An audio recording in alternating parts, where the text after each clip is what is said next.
back to another video. This week I'm going to be making another summer blouse, and today I want to use this gorgeous fabric. Look at that. Isn't that the coolest like Hawaiian-esque print? I think this is from like the 70s or the 80s. It's vintage fabric. I had like a bigger length of it and I made my partner a shirt, and now I have like about 70 centimeters left, and I think that's just about enough to make a little blouse for myself. I want to make something like ideally kind of like the one I'm wearing, like a collared button-down shirt, but sleeveless because I don't think I have enough fabric for sleeves, but if I do, I will definitely make it like short sleeve. Pattern for today. So this is a book called Breaking the Pattern. This is by Named Clothing. They're like a pattern brand. This book is kind of like modular. Am I in focus? I have my glasses on so I can't see if I'm in focus or not. Ideal plan is to have a short sleeve button down like this. If I don't have enough fabric for that, then I will just do regular button down without sleeves. If I don't have enough for the full collar and stuff, I'm happy to do it like with just the stand collar. Okay, I'm gonna shut up now. Let's go and get started on this project. So update on the sewing, I guess, of this blouse. I have cut out all of the pattern pieces. Like I've traced them and got my pattern ready. I've been laying it out on the fabric off camera just because I wanted to see if I had enough fabric. And I have just about enough, but I'm not gonna be able to make like a proper collared shirt. It's gonna have just a stand collar. So now I'm gonna start cutting out the fabric. So let's go and do that. I laid out the patterns on my fabric with some makeshift pattern weights, but now I pinned them all in place. This fabric is a challis kind of fabric, so it wants to dance around a bunch. Although the yokes are supposed to be cut on the fold, I only managed to cut one of them on the fold, so to piece together the other one, I cut the same pattern but added seam allowance to sew it together and have the center lines match up. Similarly, for the stand collars, I also had to get creative and cut one of them on a scrap folded in half. After I had everything cut, I started transferring any markings I might need.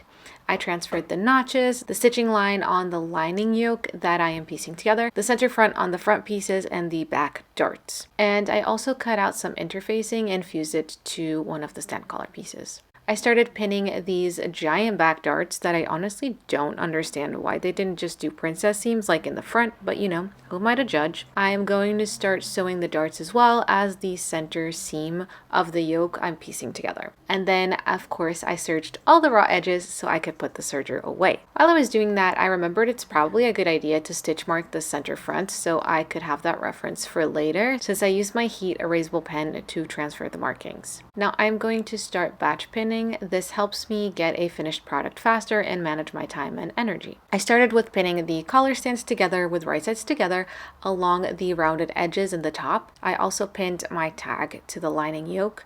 Then I pinned the back to the other yoke with right sides together.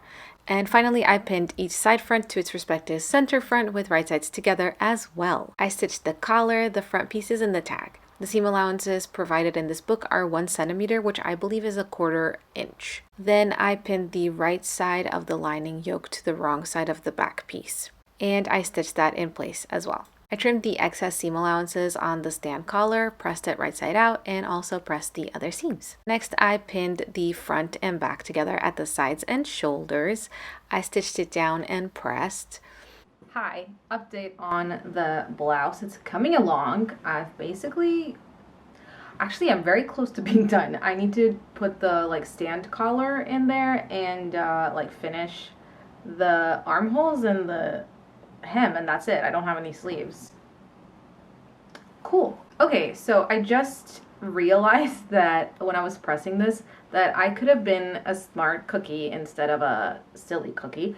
And I could have hid this like shoulder seam allowances under here under this yoke. And that would have looked a lot cleaner. Obviously this is the inside of the shirt, which nobody's gonna see except you lovely people on the internet. But I'm sure you're not gonna tell anyone, hopefully.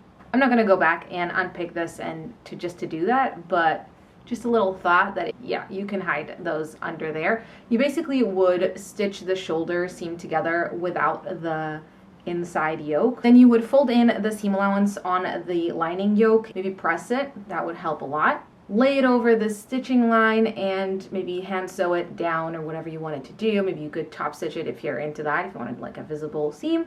If you wanted something invisible, you could just do it by hand, and then you would have this like nice finish on the inside. Otherwise, you'll have some seams. I'm okay with that, but that's just a little tip for you if you wanted to try that. Then I pinned the stand collar to the blouse. I did the interfaced side, right sides together with the blouse. I also pressed the front opening edges in to form the button placket so that I could stitch it here. I opened it to the inside once and stitch it in line with the collar stand to form a lovely finish. After that, I trimmed the seam allowances and pressed them into the stand collar. And I also pressed the seam allowances in on the uninterfaced piece so I could fold it over the stitching line. I slip stitched it by hand by just taking one thread from the garment and the edge of the folded edge of the stand collar. Next, I got the only leftovers of this fabric that I had and drew a few lines at 30 degrees and 2.5 centimeters or 1 inch apart to make bias for the armhole. I cut the fabric into strips and cut the small edges of the strips so they were straight. Then I stitched the strips together to form continuous binding. This is really simple. You just place the square edges with right sides together in an L shape and then sew in a diagonal.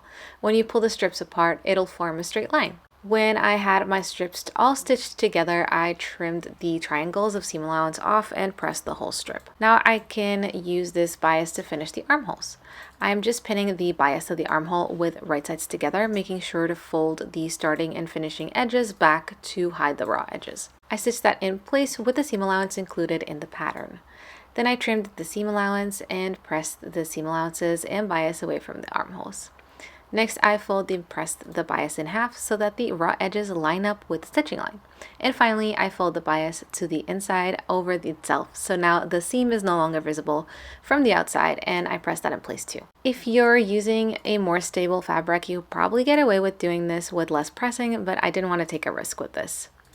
It still came out a little bit wobblier than I would like. Anyway, once that's done, you can either slip stitch that in place for an invisible finish, or you can sew it by machine like I did. Good morning. It is now the next day. Sorry, I'm just trying to figure out what Zeus is doing. Zeus is very upset because he believes his dad has disappeared and that I am not looking for him hard enough. I'm not sufficiently worried. So he's been a bit anxious this week. I've tried to explain to Zeus that his dad is just on a work trip and will be back today, but Zeus will not have any of it. All I have to do is buttons, the buttonholes, and the hem. I think I'm gonna get started with the hem. I do need to pick out some buttons and stuff. It's coming out really cute. I'm really happy with it. I think it looks very, very cute. I was thinking for buttons to do something like brownish and like woodsy and like natural. I've been listening to the new Taylor Swift album on repeat since it came out, so obviously I had to put that on, and then I started sewing up the hem. Just like I did with the opening edges near the collar, I'm going to flip the opening edges once at the bottom over the inside and stitch that in place at the hem allowance, which in this case was 2 centimeters, which is a bit under an inch. Once that's been stitched in place, I trimmed it and flipped it to the right side out, and now I have a beautifully finished edge. I love this trick. Now I'm going to press that and also press the rest of the hem up the same amount. Then I like to go over again and tuck the raw edge into the seam and press it again. Here again, you can finish this with a slip stitch or finish it on the machine like me. I had to go out and get some buttons because although I have that giant collection of vintage buttons and actually the ones that I did have were all too big or too heavy, I got these. To mark the buttons, I usually put the button down on a spot at the bottom of the placket and draw a line on either side of it and then measure that line. Making a buttonhole the size of the button will be too small, so I like this method. Then I use my seam gauge to mark all the buttonholes up the placket. I always start by making the first buttonhole at the bottom of the placket to check the size. I always wear stuff tucked in, so this won't be visible. Anyway, I did the buttonhole and cut it open with my seam ripper, and it was perfect, so I could do the other ones without adjusting anything. I opened them all with the seam ripper, then I line up the front opening edges perfectly and use the buttonholes I just made to mark the placement of my buttons. And I'm going to sew the buttons on my machine. To do this, you just need a zigzag stitch, no fancy press or feed needed. I start by lowering the feed dogs or turning the stitch length to 0. Usually I do both. I remove any press or feed on my machine and I set the stitch width to 4 millimeters. Then I place the button on the marked spot and lower the presser foot lever so that the little arm holds the button in place. Using a zigzag stitch, I start with the hand crank to make sure the needle is going through both holes of the button, and then I sew that in place normally. When I'm done, I like to do a couple straight stitches in place to secure the threads. And then it's time for the reveal.